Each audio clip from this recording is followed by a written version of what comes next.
হাসিনার আমলে এই পিনাকি, এই কনক সরোয়ারের, ইলিয়াসের, তারপর মুশফিক ফজল আনসারির কি বলছে স্টেট ডিপার্টমেন্টে উন্মুখ হয়ে থাকতো। 5ই আগস্টের পর তাদের প্রতি আমি বলবো যে অবজ্ঞা প্রদর্শন করা হয়েছে, অবহেলা করা হয়েছে, এটা হৃদয়ে খুব বাজে। আপনি আমাকে অপছন্দ করেন, সেটা আপনি মুখে বললেন, যুক্তি করলেন, কিন্তু অবজ্ঞার অবহেলার থেকে চরম শাস্তি আর কিছু হতে পারে না। এদের প্রতি যে অবজ্ঞা এবং অবহেলা করা হয়েছে এই জাতির পক্ষ থেকে, আমি একটা রাজনৈতিক কর্মী হিসেবে আমি তাদের কাছে করজোড়ে ক্ষমা প্রার্থী তাদেরকে অনুরোধ করব, আপনারা যে অবদান রেখেছেন আপনারা একটু ত্যাগ স্বীকার করে জাতিকে ঐক্যবদ্ধ রাখার জন্যে আসেন, আমরা সবাই ঐক্যবদ্ধ থাকি। আমাদের নেতা তারেক রহমানের উচিত হবে এদের সাথে অবিলম্বে যোগাযোগ করে, আমাদের মত পার্থক্য থাকবেই, তা সত্ত্বেও করেছে আমরা সেটাকে স্বীকার করা আমাদের জন্য উচিত হবে, এবং জাতি যাতে ইতিহাসের 100 বছর পরে এই পিনাকি, এই কনক, এই ইলিয়াসদেরও যাতে জাতি মনে রাখে এমন ব্যবস্থা করতে হবে যে যাতে ইতিহাসে তাদের নামও স্বর্ণাক্ষরে লেখা থাকে। তাদের ভূমিকা ঐতিহাসিক ভূমিকা, এটা কোনোভাবে অস্বীকার করা যাবে না। আবারও প্রধান উপদেষ্টা ডিসেম্বর এবং জুন নাগাদ নির্বাচনের প্রস্তুতি নিতে বললেন, এ বিষয়ে আপনি কি বলবেন? আমি ব্যক্তিগতভাবে দেখেন, সবাইকে বিতর্কিত করা ঠিক হবে না। If you want to draw a circle you must choice a centre. বৃত্ত আঁকতে হলে আমার একটা কেন্দ্রবিন্দু লাগবে। ডক্টর মোহাম্মদ ইউনূস একটা মানুষ, তার ভুল ত্রুটি থাকতে পারে, আমি জানি না সেটা, কিন্তু আমরা জাতিগতভাবে ঐক্যবদ্ধভাবে ডক্টর মোহাম্মদ ইউনূসকে আমরা প্রধান উপদেষ্টার পদে, ছাত্রদের প্রস্তাব দিয়েছে, আমরা জাতি হিসেবে সবাই এটা সমর্থন করেছি, তাকে বসিয়েছি, এবং তিনি নীরবে নিভৃতে তার দক্ষতা, তার যোগ্যতা দিয়ে জাতিকে এগিয়ে নিয়ে যাওয়ার প্রাণান্তকর চেষ্টা করছেন, এবং তিনি একটা মর্যাদাবান ব্যক্তি, বিশ্বে তার একটা মর্যাদা আছে। আমি তার কথার উপরে আস্থা রাখতে চাই। তিনি কথা দিয়ে কথা রাখবেন না এই ধরনের মানুষ তিনি নন। তবে আমরা চাচ্ছি ডিসেম্বরের মধ্যে, উনি জুন পর্যন্ত বলছেন, তাহলে ব্যবধানটা কতটুকু? 6 মাস। আমরা বলছি ডিসেম্বর, উনি বলছেন জুনের মধ্যে। ডিসেম্বরকে উনি অস্বীকার করছেন না, কিন্তু উনি বলছেন জুন। দলীয় আলোচনার প্রয়োজনে যদি ধরি নেই জুন, তাহলে এই ব্যবধানটা মাত্র 6 মাসের। আমাদের যে বিজ্ঞ রাজনৈতিক নেতৃত্ব আছে, বিশেষ করে তারেক রহমান, দেশমাতা খালেদা জিয়া তো এখনও জীবিত আছেন, তাদের প্রজ্ঞার প্রতি আমার বিশ্বাস আছে।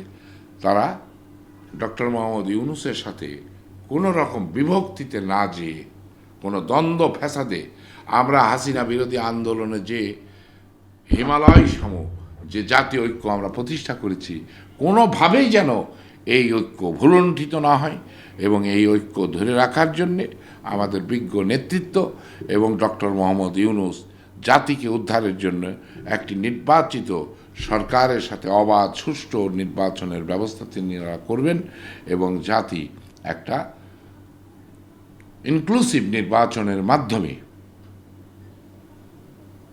জাতি জনপ্রতিনিধিদের মাধ্যমে এই দেশ পরিচালনা করবে, এটাই আমার প্রত্যাশা। একটা মহল সোশ্যাল মিডিয়াতে দেখা যাচ্ছে যে তারা বলছে যে এই সরকারকে আগামী 5 বছর দেখতে চায়, এই বিষয়ে আপনার মত কি? যারা সোশ্যাল মিডিয়ায় এই কথা বলতে চাচ্ছেন তারা জিদের বশবর্তী হয়ে বলছেন।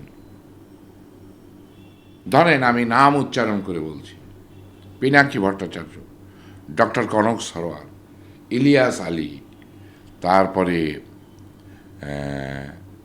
এরকম আরো অনেকেই আছে, এক ঝাঁক তরুণ, তারা এই জাতির দিক নির্দেশক ছিল। 71 সালে যেমন মানুষ গোপনে স্বাধীন বাংলা বেতার কেন্দ্র শুনত, এমআর আক্তার মুকুলের চরমপত্র শুনত, মানুষ হাসিনার আমলে এই পিনাকি, এই কনক সারোয়ারের, এই হলো আমাদের ইলিয়াসের, তারপর মুশফিক ফজল আনসারীর কি বলছে স্টেট ডিপার্টমেন্টে, উন্মুখ হয়ে থাকতো। 5ই আগস্টের পর তাদের প্রতি আমি বলবো যে অবজ্ঞা প্রদর্শন করা হয়েছে, অবহেলা করা হয়েছে, এটা হৃদয়ে খুব বাজে। আপনি আমাকে অপছন্দ করেন, সেটা আপনি মুখে বললেন, যুক্তি করলেন, আমি কিন্তু অবজ্ঞার অবহেলার থেকে চরম শাস্তি আর কিছু হতে পারে না।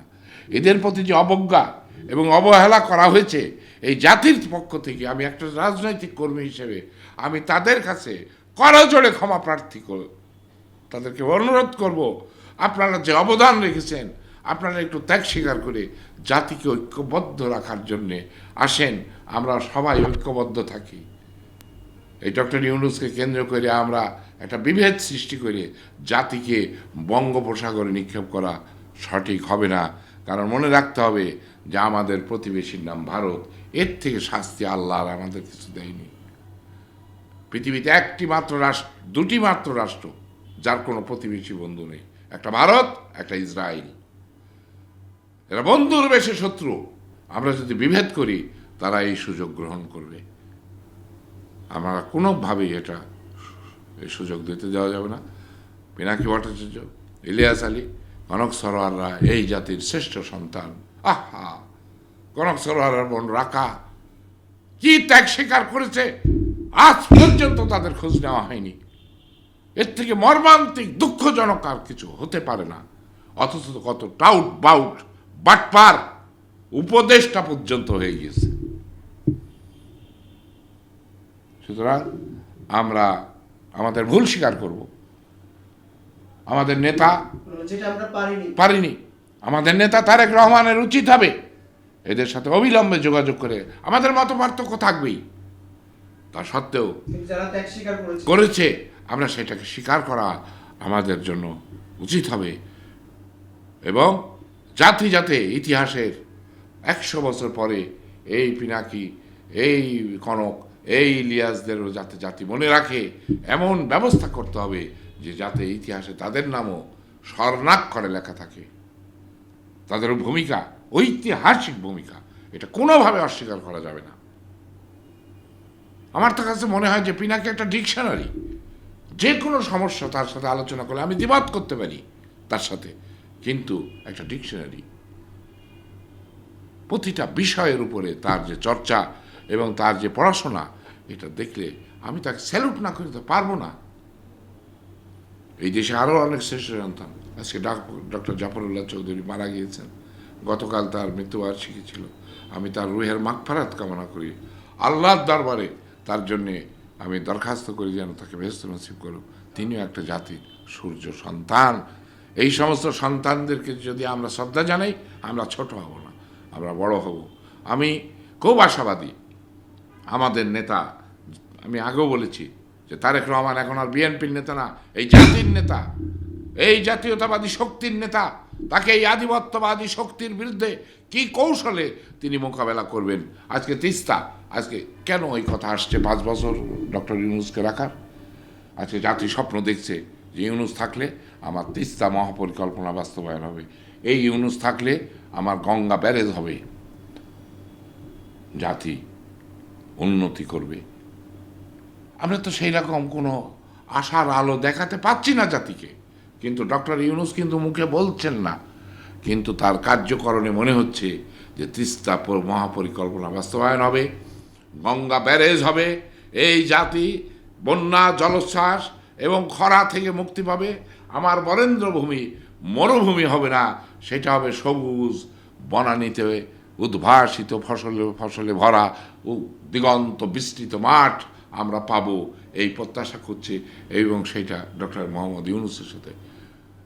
ট্রান্সশিপমেন্ট বন্ধ করেছে ভারত, ডক্টর মোহাম্মদ ইউনূসের সরকার ঘোষণা দেয়নি, কিন্তু শত শত ট্রাক যেটা 7 সিস্টারে যেত আমাদের উপর দিয়ে, তার ঢুকতে পারছে না।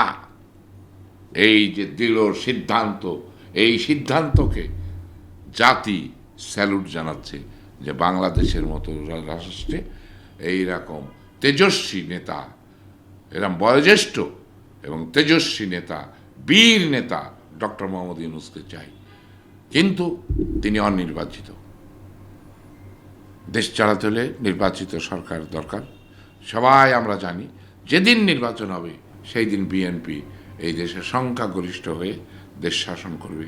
তাহলে দেশের নেতা হচ্ছে তারেক রহমান, জাতীয় নেতা হচ্ছে তারেক রহমান। তিনি খালি বিএনপির নেতা না, তিনি ঘোষণা দিয়েছেন যে আমি জাতীয় সরকার করব। তা আপনি যদি জাতীয় সরকার করেন তাহলে রাষ্ট্রপতি হিসেবে ডক্টর মোহাম্মদ ইউনূসকে রাষ্ট্রপতি করেন, তার নেতৃত্বে আপনি প্রধানমন্ত্রী হিসেবে দেশ পরিচালনা করেন, আর উনি রাষ্ট্রপতি হিসেবে বিশ্বের সমস্ত সমর্থন উনি আদায় করে আনুক। অসুবিধা কোথায়? আমি একজন রাজনৈতিক কর্মী হিসেবে আমার অনুভূতিটা ব্যক্ত করলাম। কারো প্রতি আক্রোশ, কারো প্রতি বিরাগের বশবর্তী হয়ে বললাম না। তারেক রহমান হবে এই দেশের নেতা, জাতিকে ঐক্যবদ্ধ করবে, তার নেতৃত্বে আমরা ঐক্যবদ্ধ হব। ডক্টর মোহাম্মদ ইউনূসের যতদিন, ওনার বয়স তো 84, আর কত বছরই বা বাঁচবেন? তো তার যে মেধা, তার যে যোগ্যতায় তিনি একটা বিশাল মহিরুহিতর রূপান্তর হয়েছে, তার নেতৃত্বে যদি তাকে আমরা রাষ্ট্রপতি, নির্বাচিত সরকারের রাষ্ট্রপতি রাখতে আমাদের অসুবিধা কোথায়? আমার বিশ্বাস বিএনপির সেই মেধা সম্পন্ন নেতৃত্ব আছে, তাদের সাথে আলোচনা করে আমাদের নেতা তারেক রহমান সঠিক সিদ্ধান্ত নেবেন, এটাই আমার বিশ্বাস। আসসালামু আলাইকুম।